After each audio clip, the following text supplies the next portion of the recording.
What could affect your credit score that they don't tell you? What could affect your mortgage that they don't tell you? Hi, my name's Manda Walker, and today you're probably going to be surprised about a couple of things I have to tell you. Now, number one, when you're looking for a mortgage or when you're looking to improve your credit score, you've got to give the best possible presentation, impression, etc. Now, when you are struggling with finance, which a lot of us are at the moment, people give you all these great suggestions that are very temporary, and they do end up affecting your credit score, affecting your credit report, which in turn affects your opportunity to apply for a mortgage or get a mortgage once you've applied. The first thing I'd like to talk about are payment holidays. Now, I remember a couple of years ago, everybody was raving about payment holidays and how it's great. It doesn't affect your credit and off you go. Unfortunately, it does.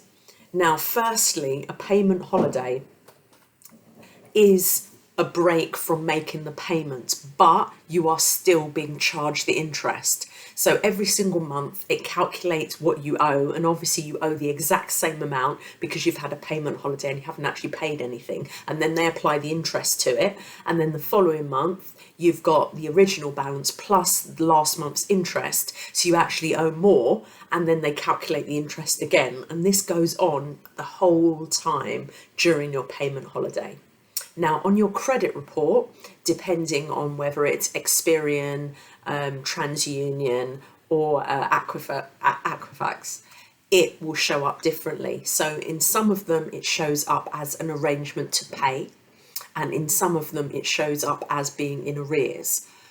Now, depending on the lender, they're okay with different types and whatever, but what it doesn't do is show up as you've been paying this whole time. So you will, amongst the high street lenders, be it the banks, building societies, classed as adverse. Adverse means that you're in a different bracket when you're applying for your mortgage, and also it does reduce your credit score. So if a lender bases it on what your credit score is, then it will affect it and it'll be harder to get a mortgage. The next thing I wanted to talk about, debt management plans. Now, when you've got a debt management plan, that basically means all of your debt is lumped into one lump sum, and they give you a certain amount that you can pay off each month.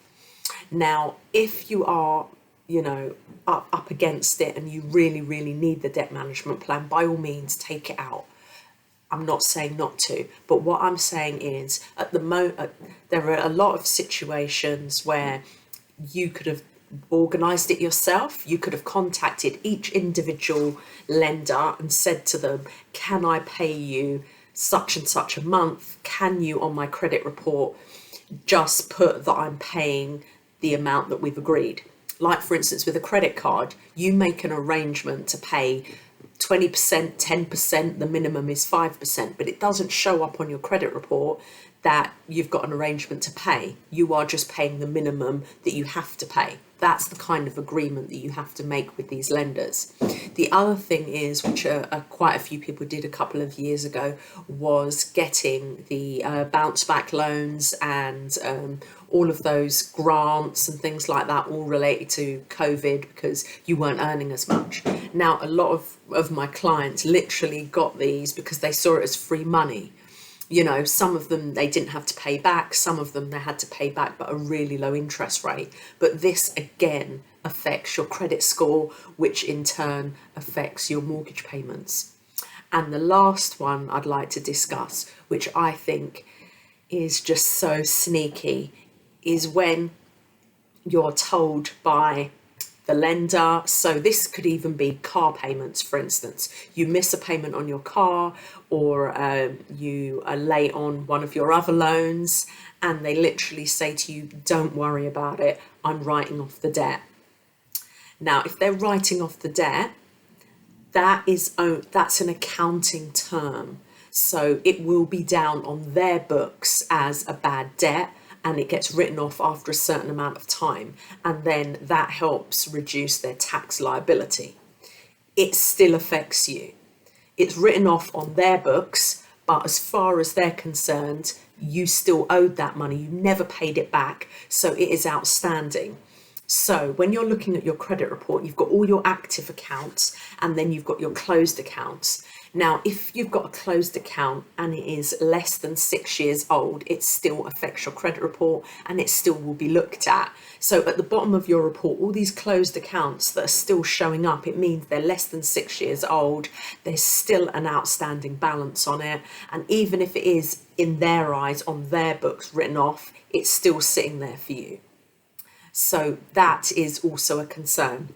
The next thing I would look at is defaults. Now, if the default is satisfied or unsatisfied, it does make a difference. And this again shows up on your reports. So before you actually close down these accounts and say it's closed, let's move on, try and negotiate with the third party, try and negotiate with the lender before it gets passed on, because sometimes they sell your debt on to somebody else, and even that can be known as a debt management plan, and sometimes it's just sold on debt. But again, it will show up on your credit report. It will probably show up twice, once as a non-clear debt from the original bank or building society or finance, whoever you did the finance with, if it's like car finance or whatever. And then it will also show up because that debt has now moved on to someone else, and they will happily give that information when they're looking, when they're reporting your credit status. So it will show up twice in some situations. Maybe the dates will change, so you'll show that you haven't been paying up to a certain point with the original one, and then when it gets sold on, the dates onwards will show up with them. But it really, really, really, really does affect your credit. So what I would say to you is, if you're having trouble paying stuff, talk to the individual bank, building society, finance before it gets sold on. Explain the situation.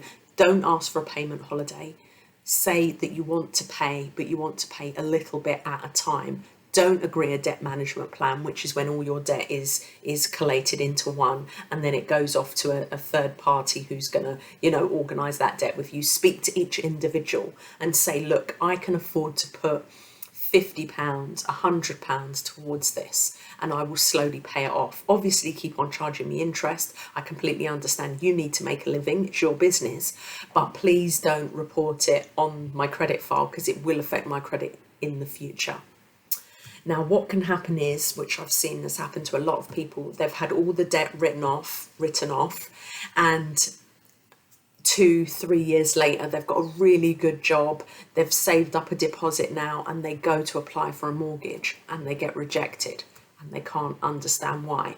And then they come to myself or another mortgage advisor and they show their credit file and we review it, and then we see all these things sitting on it, and they're like, we weren't even aware that it existed. So what I would do is, if you are aware that you have debt, talk to the individual, as I said, first. The other thing is, make sure that you keep on top of your credit. Always look at your credit report.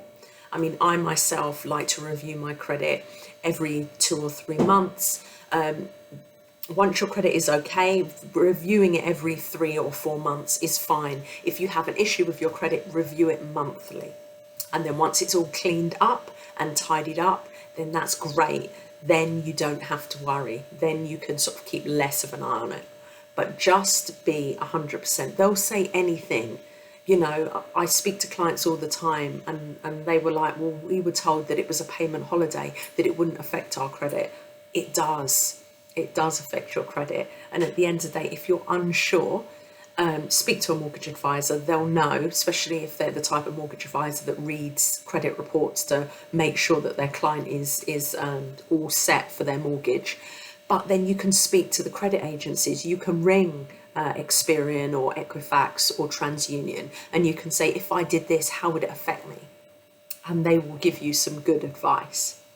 So I hope that helps. And this is basically what can affect your mortgage or your credit that they don't tell you. Thanks.